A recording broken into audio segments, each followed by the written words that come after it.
İsa aleyhissalam bilesizler Иисус deyt христианствода.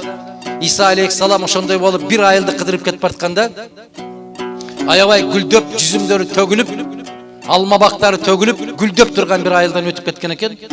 2 жылдан кийин кайра артка келип, ошол айылдан өтүп баратса, бүтүндөй чаң тозуган, бактарактар куураган, элдин маанайы чөгүңкү, эч кимге мындай бир жакшы сөз айтканга көңүлү жок.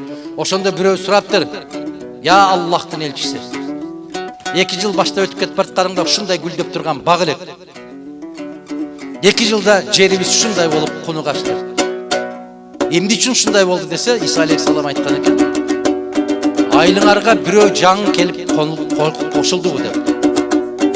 Десе, "Ооба, бирөө жаңы көчүп келген." "Ким?" "Тиги айылдын четиндеги турган ошол үйү, ошол бейнамаз экен." Ошонун бир инсандын бейнамаздыгынан бүтүндөй айыл ошондой болуп, дарактар куурап, кыйынчылыкка калган экен. А эми биздин Кыргызстанды алып көрүңүздөр. Канча киши арам тамак жеп атат, канча киши алдап жеп атат, канча киши зөөкүрдүк менен бирөөнүн бир нерсесин тартып алып жеп атат, канча жетим, канча жесир күндө ыйлап атат. Караңыздарчы, анан ушундай өлкөгө байлык келеби? Аксакал, кантип байыбыз анан биз? Экинчисин жазып атабыз биз, мыйзам деп. Биз ошол жегендердин колун кыркабыз деп баратабыз. Баары коркутуп атпайбы? Мадумаров келсе ушундай бир камчы менен башкарат экен деп. Карапайым калкка мейир төгүлүш керек дагы. Баяк алдым жуттумдарга камчы эмес, башына кылыч ойнош керек алардын үстүнөн. Мына ошондой өлкө болот. А сиздерди коркутуп, Мадумаров өтө каардуу, бул келсе кыйын болуп калат дегендер ошол көпөстөр. Элдин башын айландырып, тыйын берип, баякы фейк дегендер чыкты.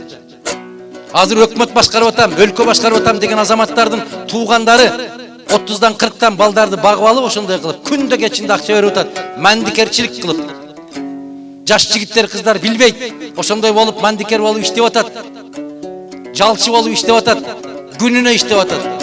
Мадумаровдун аркасынан 10 жалганды жазсаң, маскарлап күлсөң, 10 миң сом аласың күндө кечинде. 30 күндө 30 миң сом иштеп таап атат алар. Бирок ал жаштар билбей атат арам акчага иштеп атканын. Бир аксакал айтты, эртеден кечке чейин сенин күнөөңдү жууп атат деп. Амин, ошондой болгон болсун. Биз баарыбыз күнөөкөр кул пендебиз. Жууп турушсун ошолор, эртеден кечке чейин жууп турушсун. Менин колум тийбей атат өзүмдү өзүм жууганга.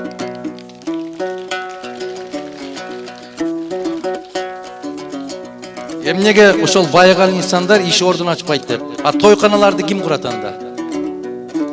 Казинолорго даярданып отурушат азыр, акчасын баарын басып, катта уруксат берип берсе, ошо казинолорду мен биринчи салсам деп.